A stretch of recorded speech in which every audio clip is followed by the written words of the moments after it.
Dear students, इस video से हम लोग रिलेटिव मोशन की सीरीज में रेन मैन प्रॉब्लम्स डिस्कस करने जा रहे हैं। रेन मैन प्रॉब्लम्स मैंने देखा है अक्सर बच्चों को इनसे डर लगता है और बच्चे इससे जुड़े हुए क्वेश्चंस को सॉल्व नहीं कर पाते। अक्सर ऐसा इसलिए होता है क्योंकि उनकी इमेजिनेशन इस टॉपिक में डेवलप नहीं हुई है, इंट्यूटिवली उन्होंने इस टॉपिक को नहीं समझा है। तो मेरे इन वीडियोस के अंदर हम लोग थ्योरी भी कवर करेंगे और कुछ प्रॉब्लम्स भी देखेंगे। इन सभी थ्योरी और प्रॉब्लम्स को मैं आपको जिस तरीके से बताऊंगा उससे आपकी इमेजिनेशन डेवलप होगी और हम लोग एक इंट्यूशन ओरिएंटेड तरीके से इसको समझेंगे, ताकि आपको ये सब प्रॉब्लम्स इजी लगने लगेंगी और आप इनको फील कर पाएंगे। ठीक है, तो चलिए हम स्टार्ट करते हैं। तो यहाँ पे कुछ टर्मिनोलॉजी हम डिफाइन कर लेते हैं। सबसे पहले वी आर जो है वो है velocity of the rain with respect to ground, VM है velocity of man with respect to ground. ये बात हमको पता है कि अगर कोई रेफरेंस फ्रेम मेंशन नहीं किया गया हो तो जो वेलोसिटी होती है, एक्सेलरेशन होता है ना, उन सबको हम ग्राउंड के फ्रेम में मानते हैं। तो यहाँ पे भी हमने यही किया है। ठीक है, तो अब मैं क्या करूंगा, आपसे कुछ बेसिक क्वेश्चंस पूछूंगा। उन बेसिक क्वेश्चंस को आप आंसर करते जाएंगे, आपको पूरा का पूरा रेनमैन प्रॉब्लम की थ्योरी क्लियर हो जाएगी। ठीक है ना। रेनमैन प्रॉब्लम अक्सर बच्चों को इसलिए टफ लगती है क्योंकि वो उसको बहुत ज्यादा मैथमेटिकल तरीके से पढ़ते हैं, बहुत ज्यादा वेक्टर को डाल करके पढ़ते हैं। मैंने अक्सर ये देखा है, बच्चों को वेक्टर्स अनकंफर्टेबल लगता है और जहां पे आप वेक्टर डाल दोगे ज्यादा, बच्चे वहां पे अपने कान बंद कर लेते हैं, उनका दिमाग चलना बंद हो जाता है। तो हम लोग इसको मिनिमल वेक्टर से करेंगे, वेक्टर की नॉलेज को मिनिमम यूज करेंगे और इसको इंट्यूशन से हम लोग करने की कोशिश करेंगे, डायरेक्ट रियलिटी से रिलेट करके करने की कोशिश करेंगे। और वेक्टर के अंदर भी जब आप ट्रायंगल लॉ से चीजों को करने की कोशिश करते हो तो वो और ज्यादा काउंटर इंट्यूटिव हो जाती है। तो इसलिए मैं यहाँ पे वो भी यूज नहीं करूंगा। तो इतना हम लोग इसको सिंपल बना देंगे कि आपसे सारी की सारी प्रॉब्लम्स इजीली हो जाएंगी। तो देखिए, सबसे पहला क्वेश्चन मैं आप लोगों से पूछने जा रहा हूँ।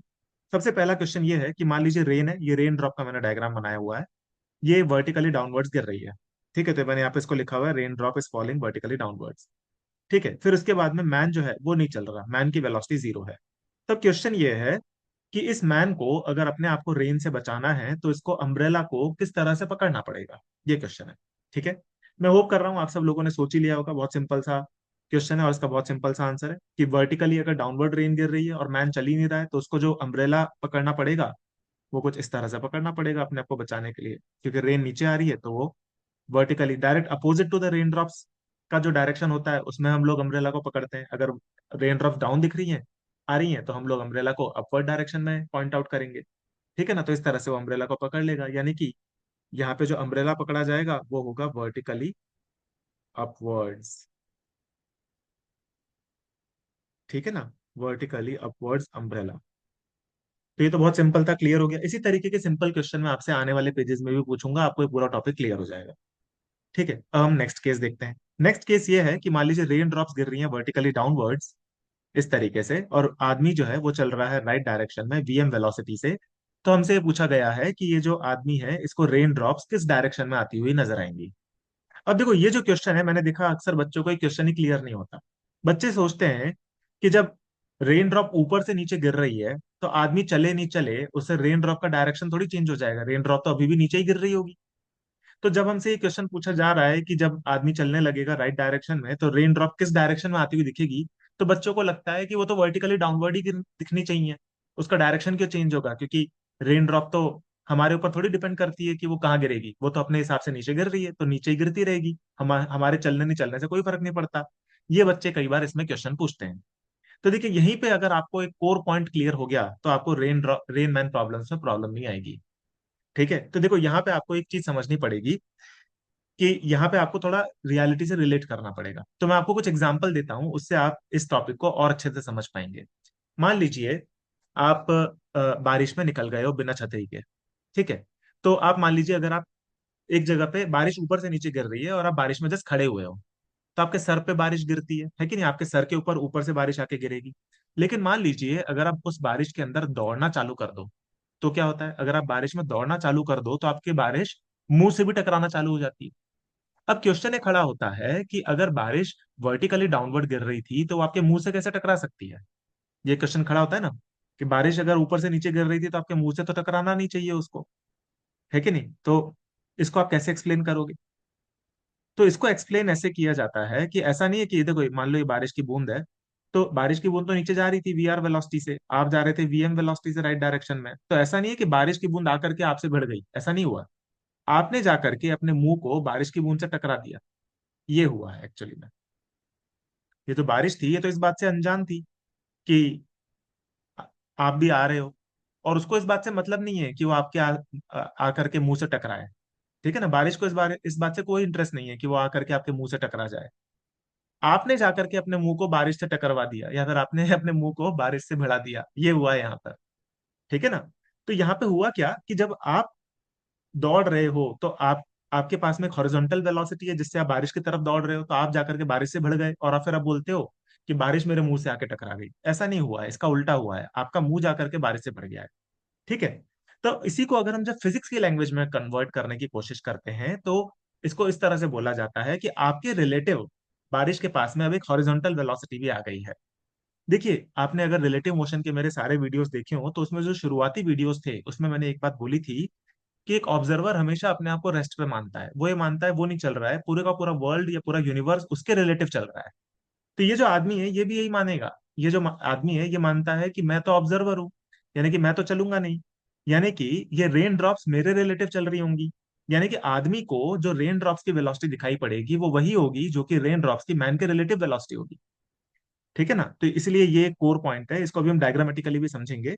ये सबसे इंपॉर्टेंट पॉइंट है यहाँ पे कि rain will appear to the man in the direction of velocity of rain with respect to man. ठीक है ना, ये यहाँ पे सबसे इंपॉर्टेंट पॉइंट है। यानी कि अगर हमको मैन के फ्रेम में जाएंगे तब हमको जो वेलोसिटी ऑफ रेन दिखाई पड़ेगी उसी डायरेक्शन में मैन रेन को आता हुआ देखेगा। है ना, ये चीज आप लोगों को रिलेटिव मोशन के जनरल कंसेप्ट से पता होगी। तो यहाँ पे अपन क्या करते हैं, with respect to man rain drop का डायग्राम बनाते हैं। तो रेन के पास में, खुद के पास में तो वी आर वेलोसिटी है ही डाउनवर्ड डायरेक्शन में, है कि नहीं। और अगर अपन मैन के फ्रेम में जाएंगे तो मैन की वेलोसिटी को उल्टा करके अपन को रेन ड्रॉप में ऐड कर देना पड़ेगा। है ना, ये है with respect to man. Rain drop का हमने डायग्राम बनाया है यहाँ पर विद रेस्पेक्ट टू मैन। ठीक है ना।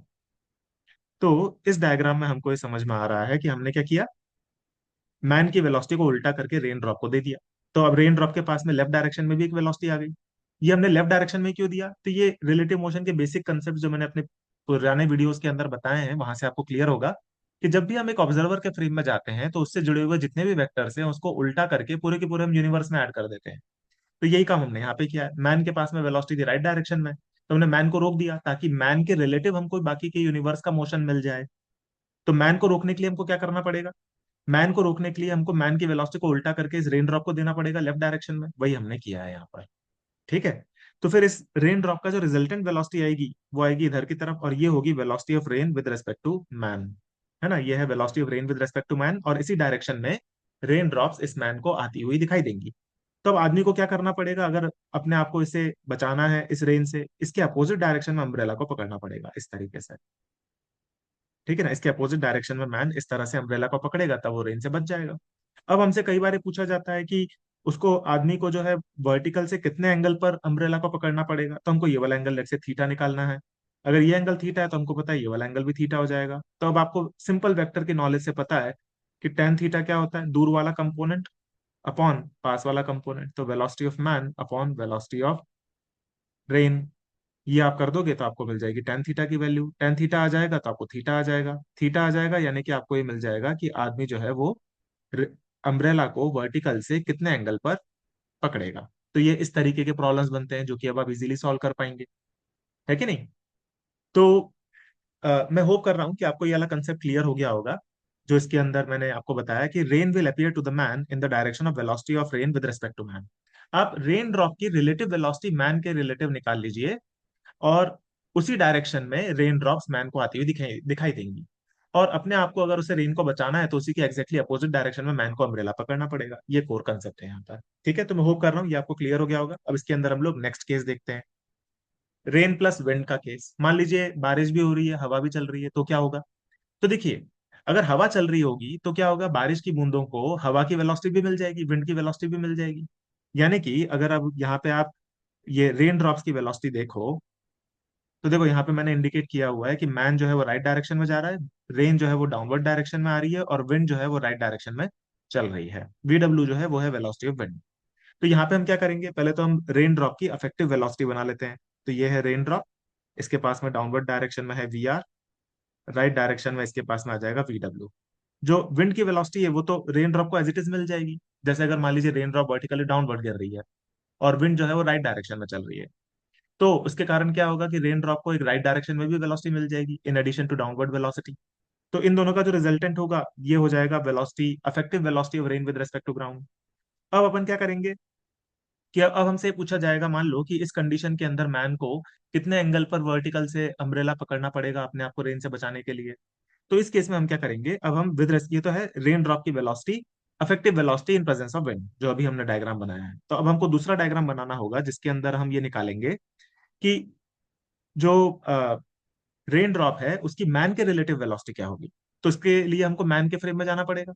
मैन के फ्रेम में हम जाएंगे तो मैन की वेलोसिटी को उल्टा करके हम रेन ड्रॉप में ऐड कर देंगे, तो ये आ जाएगा वीएम, है कि नहीं। तो ये वीएम को हमने लेफ्ट डायरेक्शन में ऐड कर दिया। अब जो हॉरिजॉन्टल वेलोसिटी होगी रेन ड्रॉप की विद रिस्पेक्ट टू मैन, वो राइट में आएगी या लेफ्ट में आएगी, वो इस बात पर डिपेंड करेगा कि वी डब्ल्यू ज्यादा है या वीएम ज्यादा है। तो लेट से इस केस में हम ऐसा मान लेते हैं कि वी डब्ल्यू ज्यादा है, हवा ज्यादा तेज चल रही है आपके कंपैरिजन में।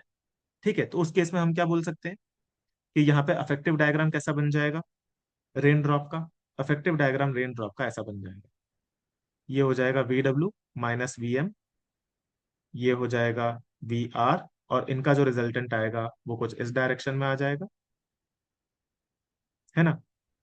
ये हो जाएगी velocity of rain with respect to man, और इसके ही अपोजिट डायरेक्शन में अम्ब्रेला को आपको पकड़ना पड़ेगा ताकि आप रेन से बच सको। तो मान लीजिए आपसे पूछा गया है कि कितने एंगल पे पकड़ना पड़ेगा, ये वाला एंगल थीटा मान लेते हैं, तो ये वाला एंगल भी थीटा हो जाएगा। तो हम यहाँ पे लिख सकते हैं कि टेन थीटा की वैल्यू कितनी हो जाएगी फिर, वी डब्ल्यू minus v m whole divided by v r. इसमें हमने एजम्पशन ये लिया हुआ है कि v r is greater than v m. ठीक है, तो ये वो एंगल आ गया जिस पर मैन को वर्टिकल से अम्ब्रेला को पकड़ना पड़ेगा ताकि वो रेन से बच जाए, और ये वो केस है जिसमें विंड भी चल रही है। ठीक है स्टूडेंट्स, तो मैं होप कर रहा हूँ कि आपको ये सारे के सारे केसेस क्लियर हो गए होंगे।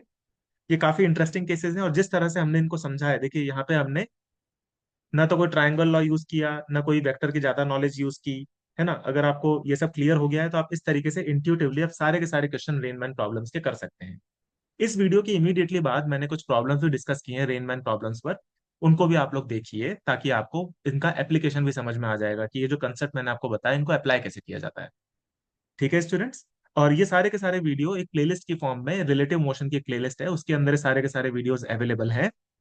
उस प्लेलिस्ट का लिंक आपको इस वीडियो के डिस्क्रिप्शन में मिल जाएगा, तो वहां से आप जाकर के सारे वीडियोस एक साथ देख सकते हैं। ठीक है स्टूडेंट्स, तो मिलते हैं अगले वीडियोस में।